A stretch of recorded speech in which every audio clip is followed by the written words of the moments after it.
Welcome back, ladies and gentlemen, to the Average Gentleman's Podcast.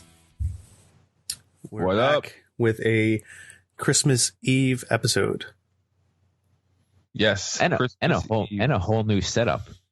Yeah, whole new setup. Maybe just because we figured out that it's really hard to get together every week, and we're going to do our best. As our audience can tell, because this is the first episode, I think, in like a month that we're together. Yeah, probably. Yeah, it's crazy, guys. You know, I mean, it's fucking life. It's Christmas time. It's that time. It's not even that. And if you don't understand, people, we don't expectations that we wanted to try to meet every week and do an episode every week, and it's like it's almost impossible. And the fact that if we're a half hour closer to everybody, be easier too. Because I'm a solid hour, rush hour from you. Yeah. So that's that sucks too. Yeah, and we're doing it even us, we're about 20 minutes away from where we usually get together. Yeah. So until we actually make it a little bit bigger, get our own studio, which I don't see happening anytime soon, but at least I don't know, someone can dream. So goals. That's goals. Yeah, here we go. So all I ask is that we've got to design a Rogan-esque studio. From everything I hear and see with his fucking studio, I want something like that where we could go to in the world's ending, a zombie apocalypse, and we're going to be fine. And we can throw axes across the room and call it a day. Yes, absolutely. Speaking of axes, my old I'm really interested to hear what you're saying. Speaking of axes. Well, so my old company. I heard speaking of X's, I'm like, whoa, we're going that deep? Axes. No, my old company, actually, it could be an X because, I was with that company for 8 years, had a Christmas party, and they invited me to the Christmas party, which was at Bury the Hatchet. Okay. Oh, okay. Yeah. So it was not bad. It was pretty cool. I mean, I've gone, axe throwing. Was that your first time? No. This is, I guess, third or fourth time. So, yeah. Dude, you can hire those for your birthday now. They have mobile ones where they'll come to your backyard, set up like chain link fences, and you can throw axes in your backyard for a party. Yeah, but that's kind of pricey. I'd rather just go to the place and just not have to deal with it. Well, I'm just saying, it's really fucking cool that you can do that shit now. Yeah. Do they insure it?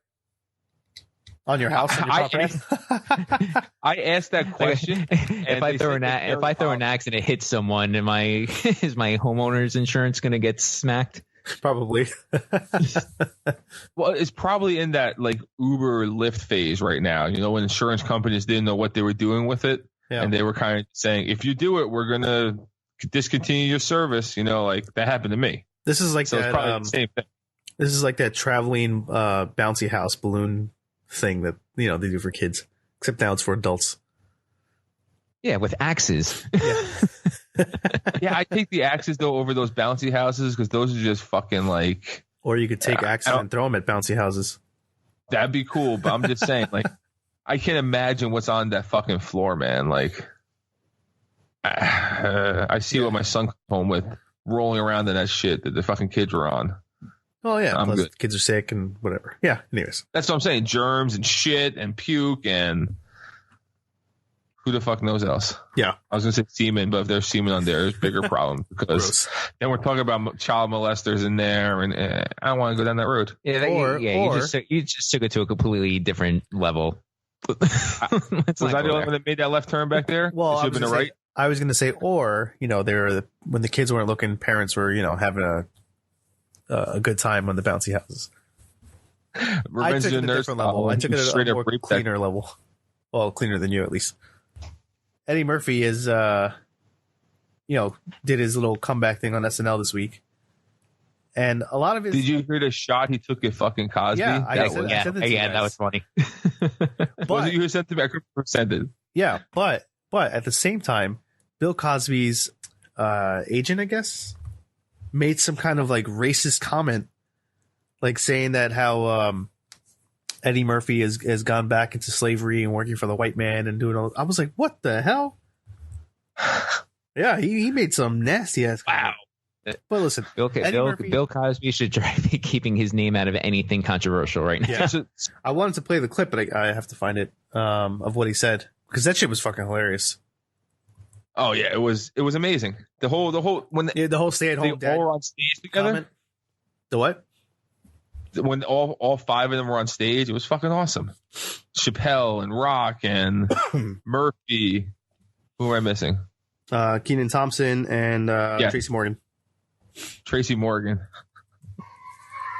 I mean, he brought back a lot of his old skits. Gumby, Mr. Robinson's Neighborhood, Buckwheat.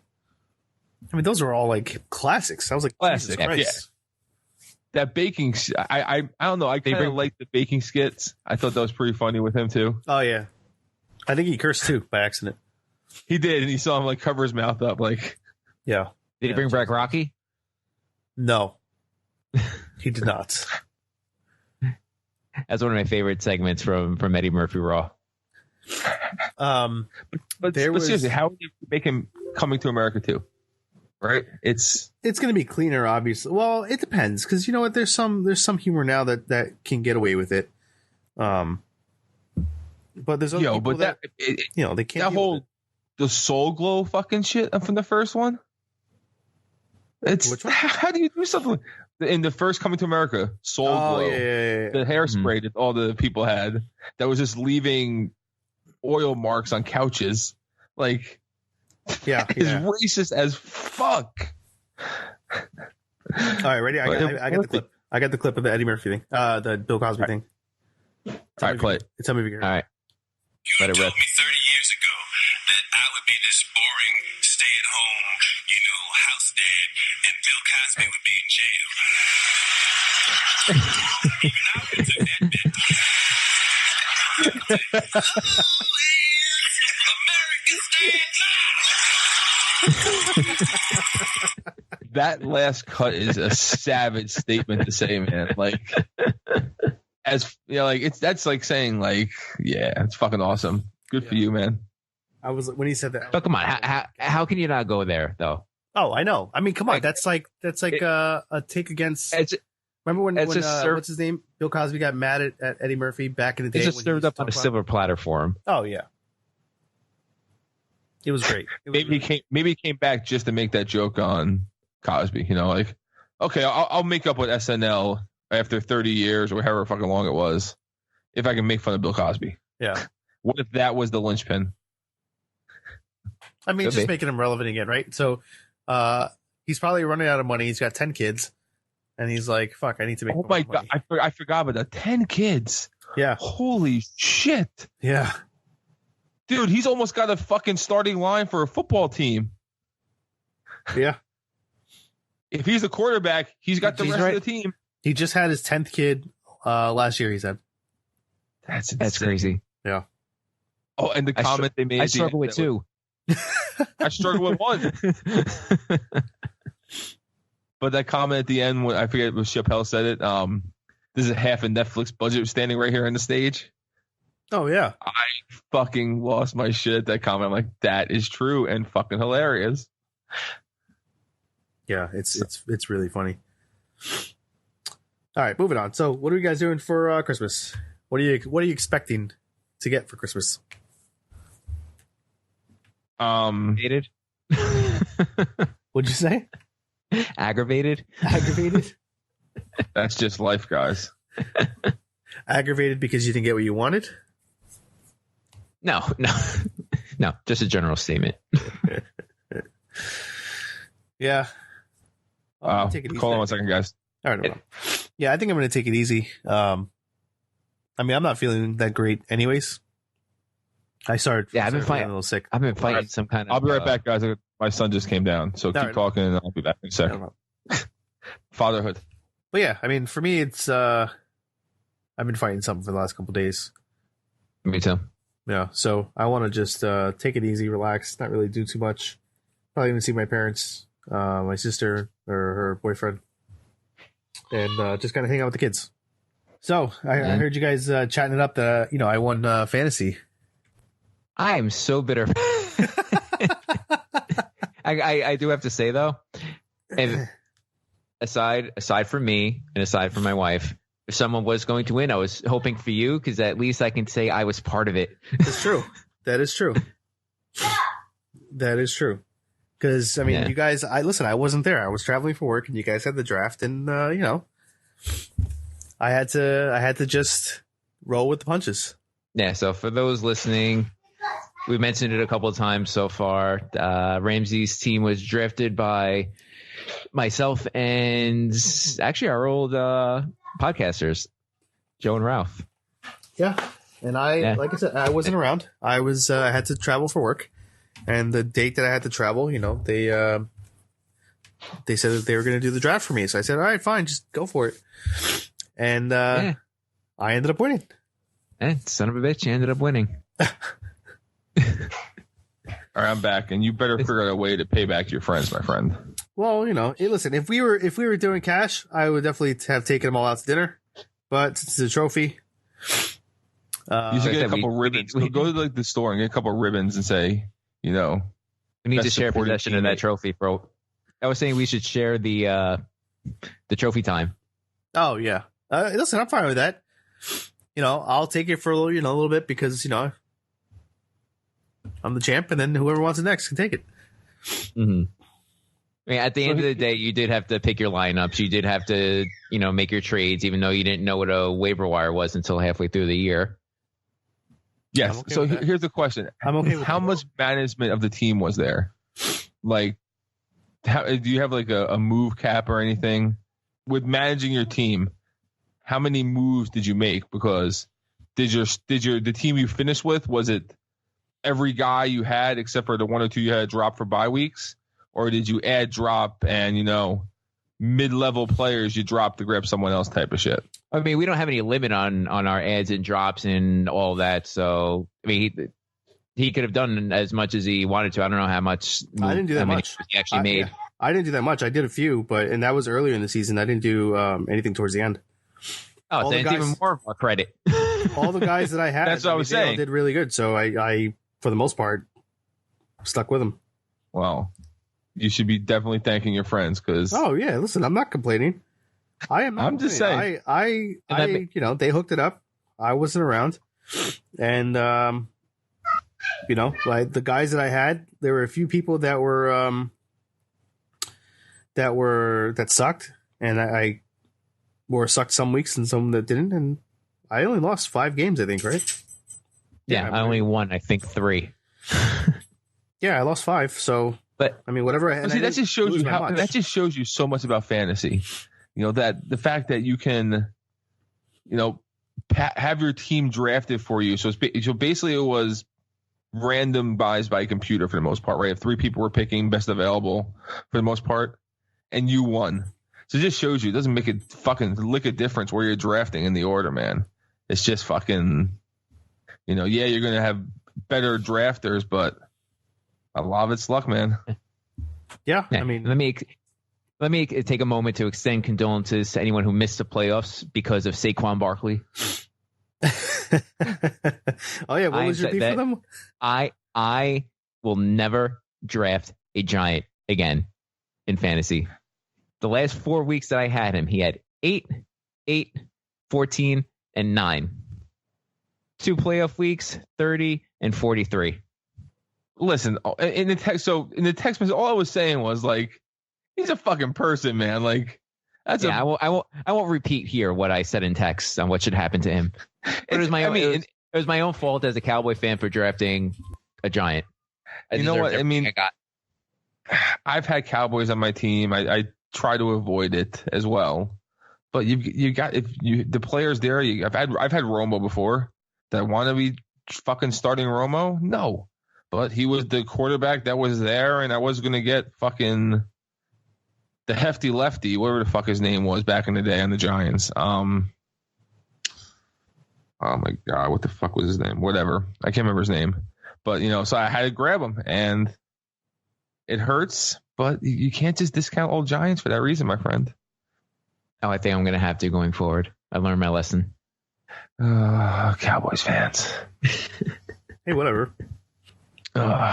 Football this weekend was some interesting games. Now we're going to talk football. I don't know. We're on the subject of it. You're So how about Disney? Let's talk about that. I'm staring at the castle, not the castle. Are you going? I'm going like a month. We're going to be down there the last weekend in January, and I am very excited for the new Star Wars, the new ride at Hollywood Studios. Nice. Does that new ride go with the movie that just came out, or is it something different? Yeah. So I believe that all the characters from the new trilogy are in the experience. So I haven't watched any. So when the Seven Doors Mine Train came out, I watched like a ride through where someone like GoPro'd the actual whole roller coaster. And it was cool at the time, but I'm like, I kind of lost the experience a little bit because I knew, I'm going to see this at the very end type of shit. Yeah. So with this one, I've read very little, and whenever I've seen anything, I try and change the YouTube or fast forward so I'm not getting spoiled by it. But it's supposed to be insane. It's independent ride vehicles. So you're essentially in like a remote control car that goes through full size, like AT-ATs are supposed to be in it. And it's supposed to be like game changing in like the theme park ride game. I'm very excited to be there. Nice. So, yeah, we're going for next Halloween time. We just told the kids, we got them a puzzle as like a Christmas gift from us to them, and they put together the puzzle, and it said, guess where we're going, and it was Halloween themed castle and Mickey and Minnie. And then we told them, and my oldest is super excited to be going now. Nice. It was on Instagram, and it was pretty fucking cute. And I was taking a shit or something and just scrolling through, which is where most of my following does. Yeah, so it happened, and within a couple minutes, Joe was texting me. I was like, "Oh, okay, my wife put it up." Well, when I saw it, when someone puts a picture up, like, so first of all, your wife should have put something in the comments, because like we're going to Disney. I'm like, oh, that's fucking awesome. They're surprising with a trip to Disney like 2 days before Christmas. It's gonna be great. And then I'm like, it's kind of fucked up that Ray didn't tell me anything that they were going to Disney, and that's why I texted you. I'm like, hey, when are you going to Disney? You're like, oh, not till October. I'm like, okay. Well, I mean, in complete disclosure, I'm not completely booked yet, but we're going. And you say you're staying at Pop Century this time, right? Yeah. And that's for the value resort. Pop is where the rest of our crew is going. Have you been there before or no?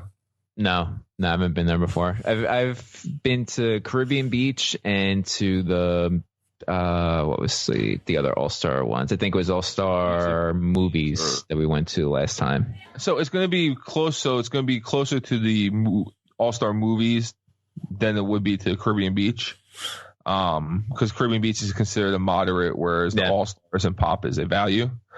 But the Pop Century is great. You have your own dedicated bus, whereas the three All-Stars, music, movies, and sports, have one bus that goes to the three resorts when you're getting out of all the parks. Mm-hmm. So when you're waiting at that bus stop, if you're taking buses, you've got 3 times the amount of people waiting to get back to the All-Stars, and then Pop Century just has the one bus.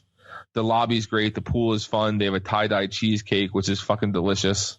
Tie-dye cheesecake? Yeah, so it's basically just cheesecake just with food coloring. Food coloring. Yeah, it's all. Yeah. But because it's there's different decades. So originally when they were building it, they were supposed to have 2, the classic years and the golden years, something like that. The classic years and the modern years. So it's supposed to be like up to like the 50s, and then like the 60s, 70s, or the 70s, 80s, 90s, whatever it was. But they only built half of them, which was what became Pop Century. So that's why you have like the 60s, 70s, and 80s at the one building. And then the other building that became Art of Animation was supposed to be the other years, which was like 40, 50, 60. So Art of Animation was originally supposed to be part of Pop Century. Yeah, and I think they have the I don't know what the Oh, the Skyliner. The Disney term is, the equivalent of the Sky Ride. Got to, they just put that in there too. Yeah, so it's not a ride. It's a monorail, but in the sky. Yeah. So it's just taking you between parks. And it's supposed to be, other than the problems they've had with it, it's supposed to be awesome. It has no air conditioning in it, but the way it's designed is while they're moving, the time of year that I'm going, it shouldn't be too unbearable. Correct, but think about that. So they already had them break down.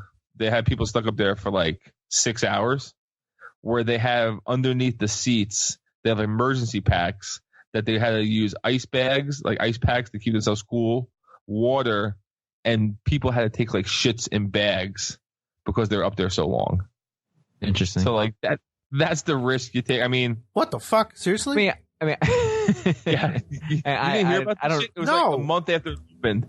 Yeah, so a month after the Skyliner opened, they had a huge problem where it got shut down for like 6 hours. And the problem is that once some of the places in the Skyliner are like 60 feet in the air over water. So like there's no way for you to even evacuate these people. If they had to evacuate the people out of the Skyliner, they have to like zip line them out. They have to like hook up a cable and zip line them out over the water type of shit. But they had the incident where the first month they got stuck in there and people had to use these ice packs and water to keep cool and hydrated. And they had to take shits in bags, some people, because they're up there for so long.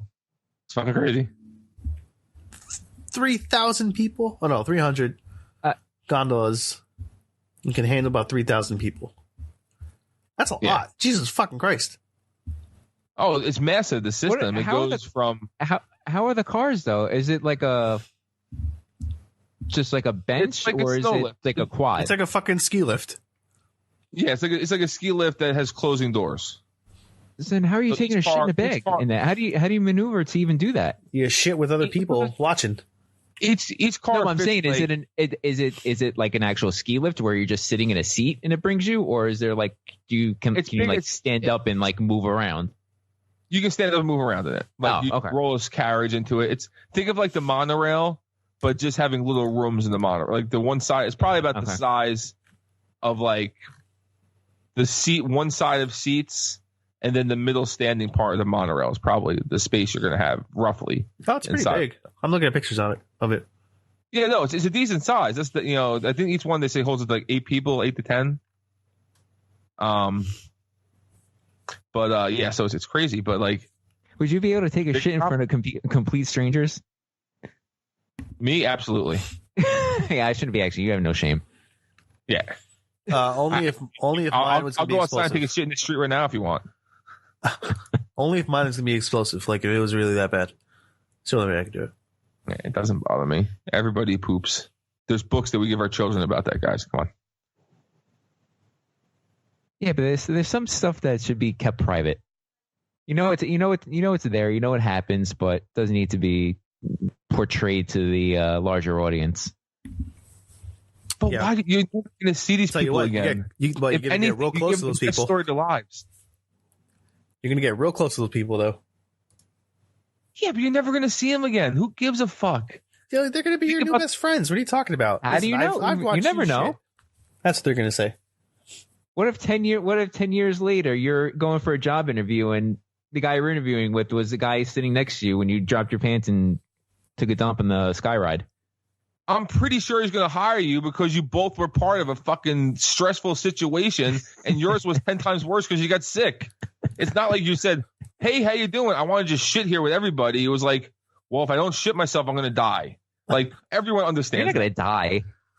But everyone has been there in their life where you're speeding home and you get your butt cheeks cleansed and right as you're pulling your pants down, you feel the shit shoot into the toilet bowl before your butt even touches the seat. We've all been there.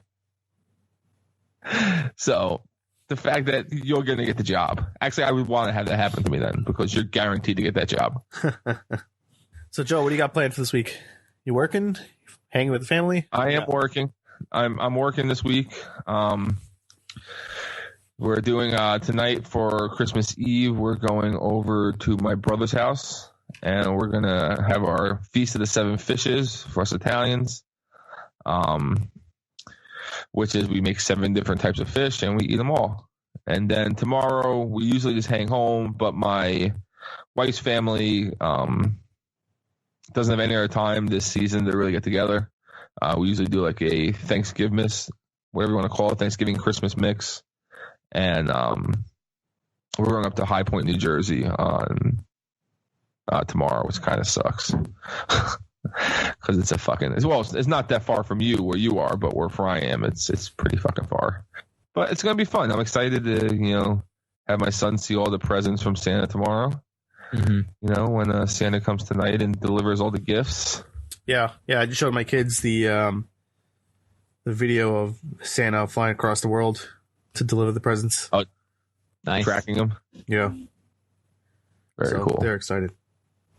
Yeah, I'm interested how tomorrow morning's going to be now that my 2-year-old is more active and can understand it more and, just go. Yeah, I have a cousin who, 2 of my cousins are like a year and a half apart or a year apart. And growing up, her older cousin for Christmas and birthdays would say, oh, when my cousin Maria would open up her presents, my cousin Christina would say, oh, Maria, look what we got for Christmas, or look what we got for your birthday. But then when it was her birthday and her toys for Christmas, she was like, oh, look what I got. So hopefully you don't have a scenario like that where one of the kids just starts saying, oh, look what we got. No, this is mine, bitch. I just turned your son to Jesse. If that's the only thing he picks up from him, then I'm happy. Yeah, God seriously. Forbid. God forbid. I'll help you take him up back and beat the shit out of him to get him straight if that shit happens. Yeah, for real. Let's not go down that road. Yeah. So. Yeah, hold on 1 second. You guys keep talking. The kid's calling me. I'll be back. All right. He did make me very proud the other day, though. What did he do? We were watching some Christmas thing on Disney Plus, and it was talking about Christmas, and he goes, Christmas isn't about that, it's about family. It's about family and cousins, and not about gifts, but gifts are fun too. That's good. It's like that. I was like, that was awesome that you said that. Yeah. It's like, all right, now you're really starting to know what stuff's about. Yeah, becoming one of those. So that means all that means is that you're raising your kid right. Mm-hmm. All right, I missed it. What did you just say? I'm sorry. I said he's raising his kid right.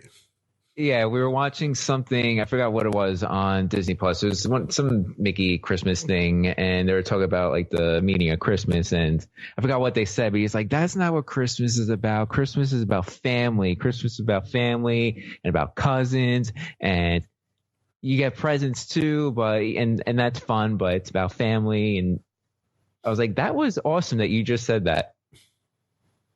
Mad props, man. Yeah. It's all like you said, that's your kids. Listen, doing something that's right. That's when you go to sleep at night knowing you're doing a good job, because I've said it before, my goal in life is to make sure that he doesn't turn into a little fucker. Yeah, that's all we can hope for, right? Absolutely. It's scary as shit though, man. Yeah, of course. So that's cool though. Listen, guys, I think we're gonna I've had it cut out twice. My kids fucking yeah, no, I get it. I get it. But I want to take this time to wish all of our fans Merry Christmas, Happy Holidays, and we'll try and do another episode before New Year's. If not, then we'll wish you guys a Happy New Year's, and we're looking forward to 2020. Sounds good. Merry Christmas, Happy New Year's. Yep. Happy Holidays. Merry Christmas, Happy Holidays, Happy New Year. What is the second day of Hanukkah? Third day of Hanukkah? No, I seriously don't know. I think it's either the second or third day. So I'm not Mazel Tov. Is that what we say? We'll have to find a Jewish friend to find out. Let's call Steven. Yeah. Whatever you say, then on Hanukkah I say that, and Kwanzaa too is I guess the other one around now. I don't know what you say to that either. But I think all of that is encompassed in Happy Holidays. Yeah, fucking A. Happy Holidays. So, all right, gents. All right. I'll talk to you guys later. Merry Christmas to your families, and maybe next week. If not, Happy New Year. Sounds good, guys.